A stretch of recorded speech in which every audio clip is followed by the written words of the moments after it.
My people, wonder shall never end. Obodo Naija e not to save again o. Where they for kidnap Akwa, my people. Men are not say e not save again at all at all. No be small something, my people. As I dey talk to una now, Prophet David Yahweh don come out o. No be small thing o. He say why Akwa not disappear? Why Akwa why they can't catch am? Say Akwa they talk say he dey do medicine. Say even he say gun come, say nothing dey happen. Say na then they do the medicine. Na then they do everything. Say time reach for Akwa to disappear. Say Akwa not disappear. Say Akwa don let all those kidnapper buy 2 people. He say no be say he dey against Akwa, but the thing wey he can't ask be say why Akwa no disappear comot for that place. He say now that means Akwa not get power. Say they just dey make man for social media. Say Akwa and Ebuka be say nothing is different between them. Say they are the same thing, my people. As I cross this one, my people, I watch Doctor Life. No be small thing, Waiting Prophet David Yahweh talk for inside this video, my people. He say now they don't carry am o. Say he get one video one Akwa do.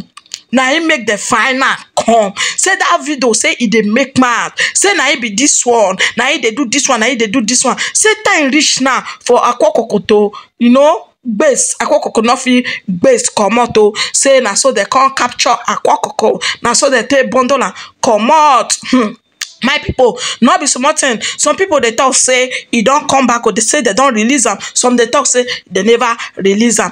And waiting with the pray to, and we still the wait. May we hear for Akwa. My people, not be small thing. No, things are really happening. Obodo Naija not to save. Make una hear everything for the horse's mouth. Chai. Oneze. Ifo na mgbe na-ekwu na-agwa na ife ọjọọ adịrọ mma na Igbo si no mehie onye ọbụla amalọ etu Akwa si ebe akwa na aka ndị ọ na-emere oke ite ma ndị na-agba ara si ebe you understand ihe ọjọọ adịrọ mma onye ọsọ ya bụrụ ka ọ na-eme you understand asụrụ onye mere amarọ share the telecast onye mere amarọ ihe ndị ekwu okwu a na-eti mkpu na-atụ aka abụọ na mụ ada ikere ka etu esi eru kidnap Akwa but asị na mbe mmadụ na-akpa mmadụ ka ọ na-akwa onwe ebe mmadụ na-agwakwa onwe mmadụ ibe eziokwu ka ọ na-agwa onwe ọ dịbe ya wee ọkara mmadụ ọkara mmụọ nwa ya na Chukwu na-ama aka reach tomorrow onye ọsụkwa webụrụ anya ka ndị si we are the mighty the most powerful author in the world Yahweh you understand he says the senior king of devil that is this one is giving pastor power. Nobody have power to give God, to give prophet of God. You only give power to your fake native to fake pastors and to fake this. And remember that I want Akwa. The day he came out and said, Nachiu can disappoint you. And he needs Ogwa. I told you that Ogwa can disappoint you. What he needs is Chi. Chi is your guiding angel. Chi is your God. Chukadibia is your Chi. That Chi is what will make you when there is an evil plan. Chukwapapugeba. You see, Chukwu say you know why is it? I'm not kidnap Akwa. He just want to prove to you. That jogo. Na million will have and there is to deceive you. You never believe na no go be easy. When there's only sin dog. Oh, chief priest, you know, Mudium dot homo pastor. Nezia chaos woman.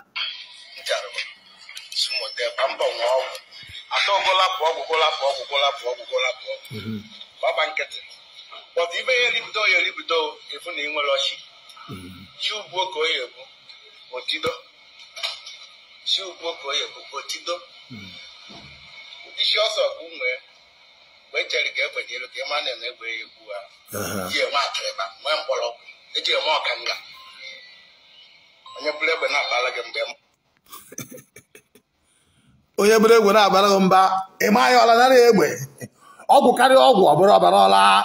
Ebe ọgwụ niile nọ Akwa ọkọsị nọ nwere 250 idol na amụ si ọ nọ nwe onye nwere ọgwụ nwere onye ọma chọtụrụ native doctor niile down chọtụ all those fake prophet and all those fake nonsense reverend fathers down ọkwa ifuru today na reverend father elegana onye ọrụ na-agbazi ọsọ ọ mana debe ya wee mebiga everywhere don't worry they come agwaghị na Igbo ga-adị mma we are not happy for what happened to Akwa, but we are also against evil because in one no kit, I will be a testimony to no kit, one never no kit about thousands of people.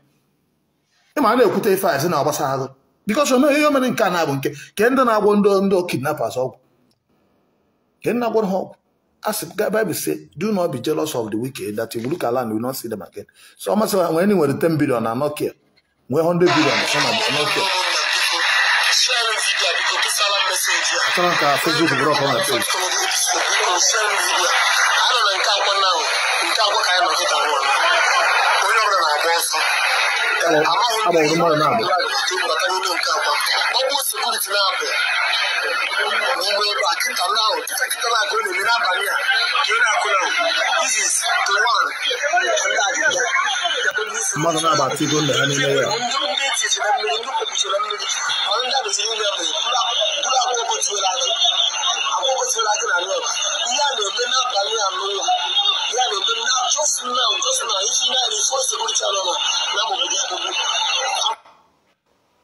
Child,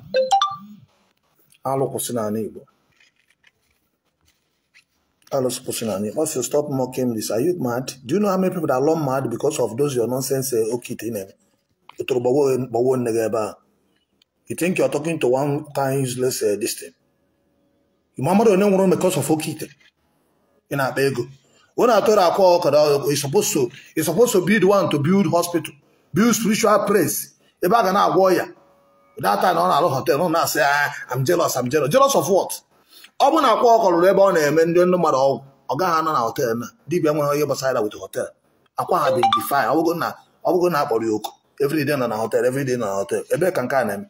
Yes, no boy, man. Ndomina back up. God will show you mercy. You come. But my don't count what I'm with a woman being too. Yes. I will cut up or whatever. Like a bog in down.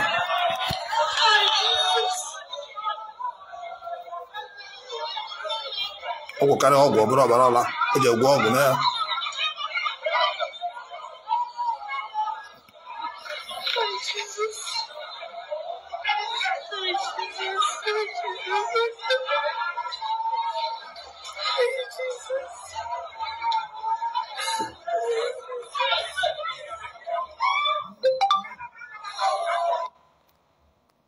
I said, that is hate.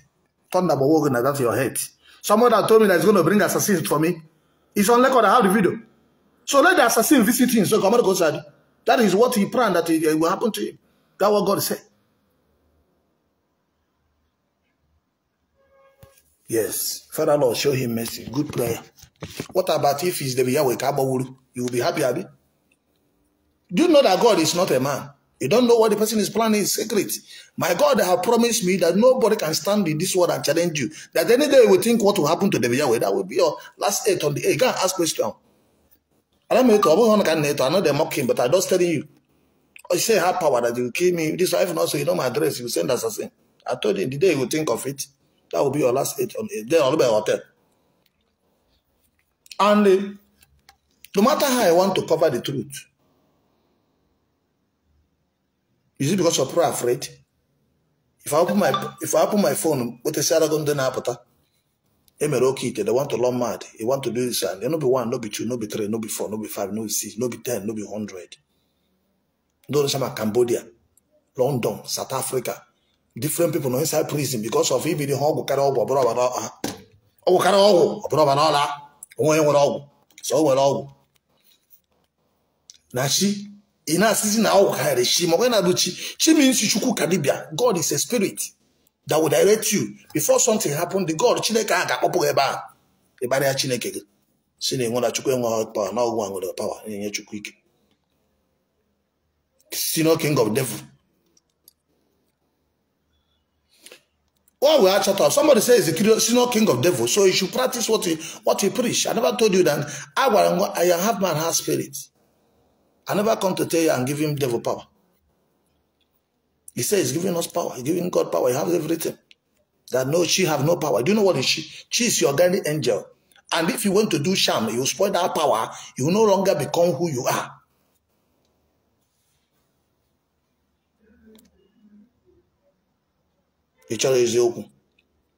But Like I used to tell you, if you don't believe, you believe the testimony.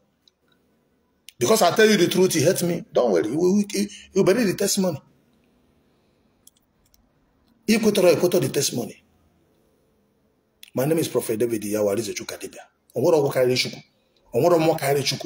I have killed Ebuka 100 and something thousand witches and wizards, demons. I still think I'm making out. I told you what I know. I'll do the long for me. Witchcraft the long for me. I was saying about them. I said I would die. Why wouldn't I post it? Was it hidden? But and then everything did not work. I have destroyed the powers of Okite. What are you talking about? Somebody that told me will send me assassin.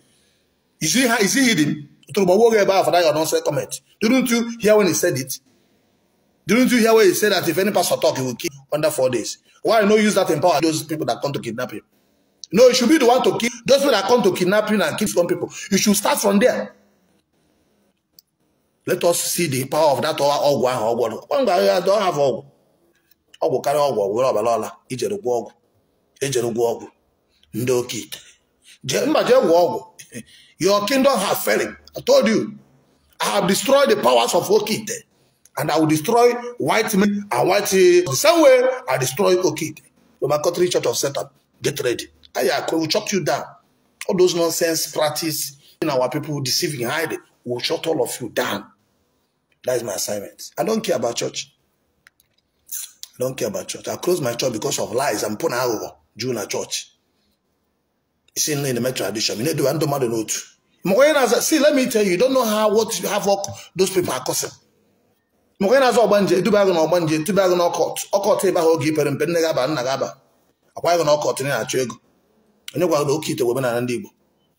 even the God of Igbo land is angry with all those nonsense of Dibias.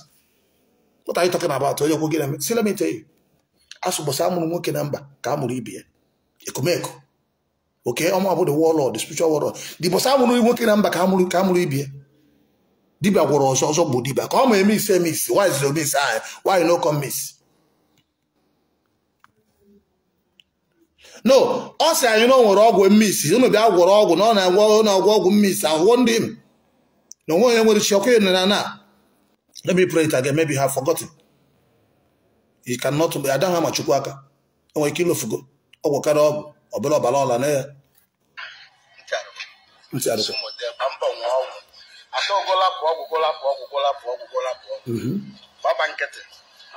I libido, if you name Loshi, Shoe book or Otido, Shoe book or Otido. This also a good way. When Jerry gave when you came on and everywhere you are. Dear Matreba, one bolo, the dear Mokanga. And you play when not Balagan Bem. When you believe what about my name about parent, you know, as here, but what we say about you, my God, your security men, 2 people. He's back. Good that he's back. No, you all come on over time. Let that shame be upon him because for you that you wanna go be all this, be away and came out and I hear it now. No one power than all power belong to Yahweh. Ochukuna Zomad. Ochukwe Chelo. Ni Nandu Chena Maya. Onye Chineke Cheho, ni can do Chena Maya. Ochukwe Chelo, ni no why how much work 1 billion. Only one prayer point will destroy it. Bebe can deal happy shit. That is what you pray. That's why the Bible says, lead us not into temptation. Psalm 23. Psalm 23. Oh Lord, lead me not into temptation. Oh my God, that day now, if Akwa was not there, they will not kill anybody. Yes. Yabu, oh Lord, lead me not into temptation. Psalm 23. That day, Akwa one of his friends call him. Akwa, let us go to Enugu. Have you Akwa? God, the angel of earth. Come on, my job. Come on, Chimdunilo. That all will die. Come on, I will become billionaire. I will not be in peace with my God. I don't need it because once you are in peace with your God, you become spirit. You become angel. All that your guardian is what's protecting you.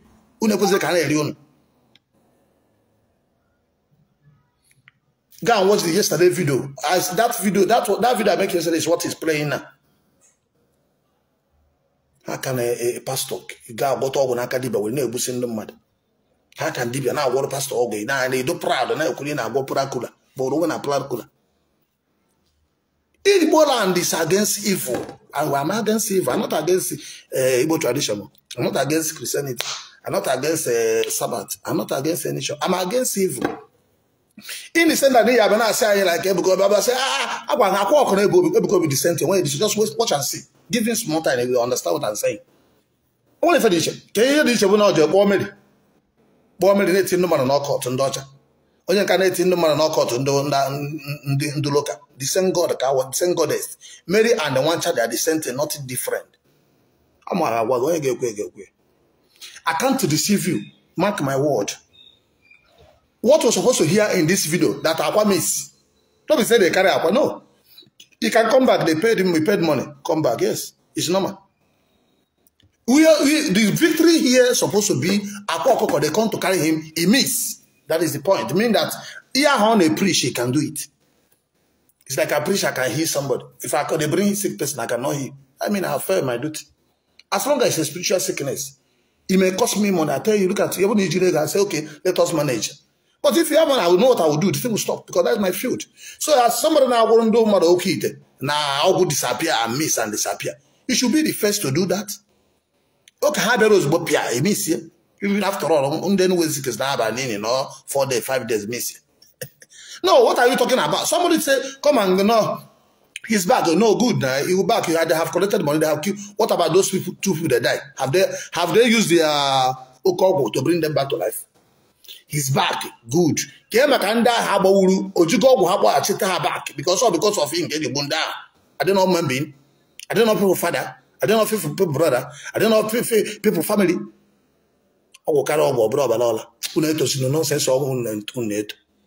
Yeah, I want to achieve.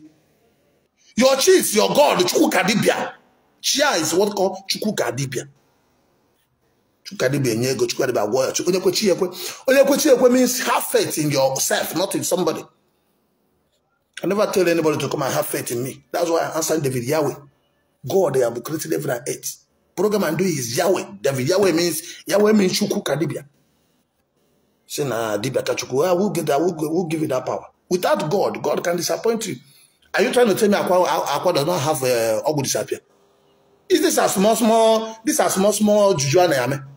Disappear, even small dibia where they can do it. Witchcraft they disappear. Is their field? They're supposed to do it. So if you can't disappear, that means the power have destroyed. No dibia that doesn't have disappearing this thing. That means you're not a dibia.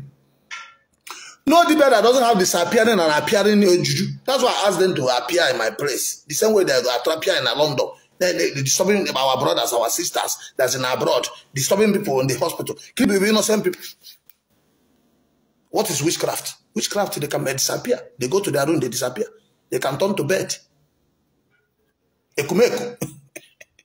Ndoko. I don't fear any man. Forget that thing. The website, man, I go sit down. I've shut down the powers of darkness.